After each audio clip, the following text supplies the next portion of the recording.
Continuing in John Stuart Mill's utilitarianism, we now come to a new objection to the theory. Mill says, the objectors to utilitarianism cannot always be charged with representing it in a discreditable light.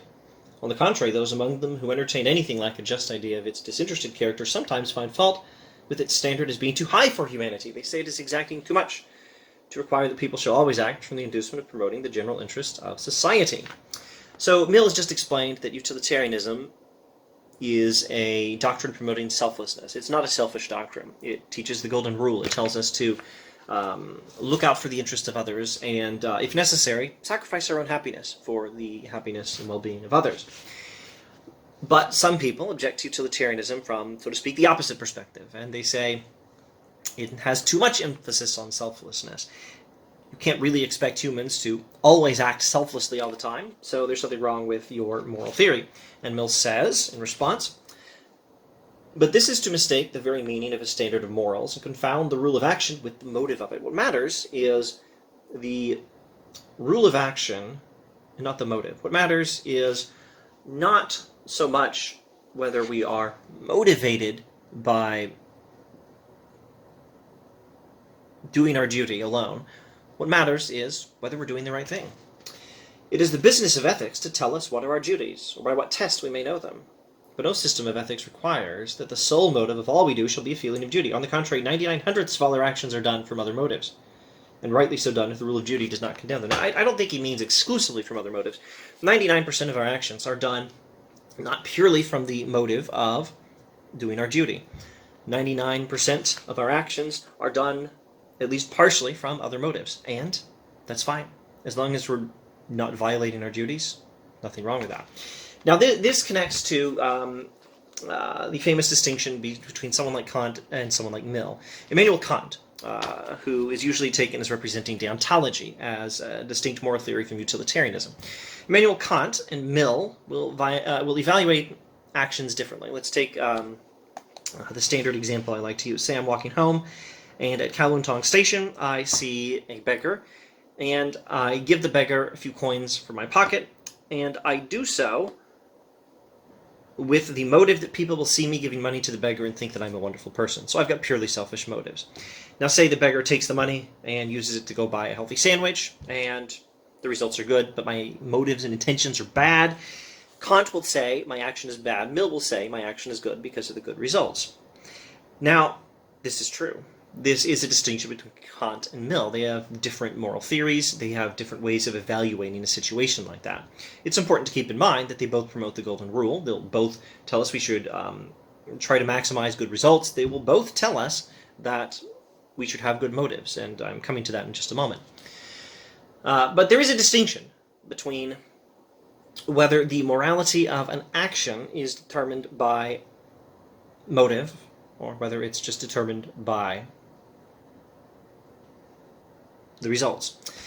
Now, maybe not strictly speaking the results. You want to rewind to the definition of utilitarianism at the beginning of chapter 2, where Mill tells us that actions are right in proportion as they tend to promote happiness. So maybe it's not strictly speaking directly simply the results of the action, but the results of whether the actions are the kind that tend to promote happiness. That's one way we might take Mill.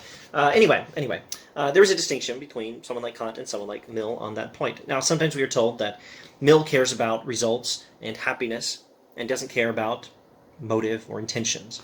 And Kant cares about obligations and motives and intentions and doesn't care about results and happiness. Now, that is to oversimplify and indeed to make a mistake. Kant actually does care about happiness, and we can talk about that another time. In fact, there's at least one video on this channel already talking about that. But here we want to look at how Mill does actually care about motives.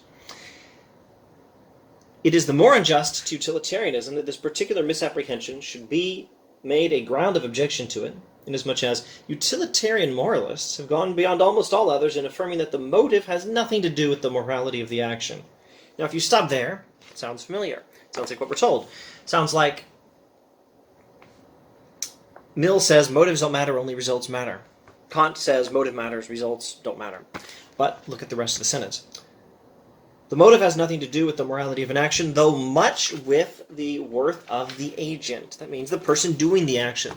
So Motive does not come into evaluation of actions, but it is very important in evaluating the character of the person doing the action. Now, that sentence alone will help to give us a clearer picture of Mill. Character matters. Motive matters to the moral status of a person, although not strictly speaking to the moral status of an action. That's a proper understanding of Mill's account of utilitarianism. It's not quite so simple as results matter, motives don't. No.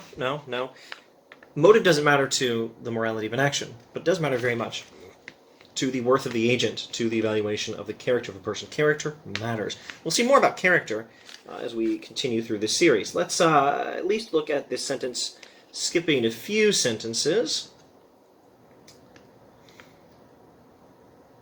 The multiplication of happiness is, according to the utilitarian ethics, the object of virtue. And maybe we won't even finish that sentence. I've addressed this sentence in a different video in the Philosophers in Their Own Words playlist, or the Mill playlist if I've set up a Mill playlist. At the time of the recording of this video, I think I'm setting up a Mill playlist, so you should be able to find it here. Just the beginning of the sentence, I think, is all I want to point out here. The multiplication of happiness, according to utilitarian ethics, is the object of virtue. Virtue matters. Virtue matters in Mill's ethics. Virtue matters to utilitarianism. Virtue can be defined roughly, and we'll do more when we get to chapter 4. Virtue can be defined roughly as a state of character in which a person habitually pursues the multiplication of happiness. A state of character in which a person habitually pursues the greater good, the greater happiness and well-being of everyone. That's virtue. And it does matter. It may not determine the morality of an action as such, but it does matter to the morality of a person, and it does also matter to overall happiness, because if we don't have virtue and consistently act with the right motive, we're not going to have the right actions very often, are we? The best way to ensure the best results, including over the long term, is to have the right motive, and the right character, and the right habits, and virtue.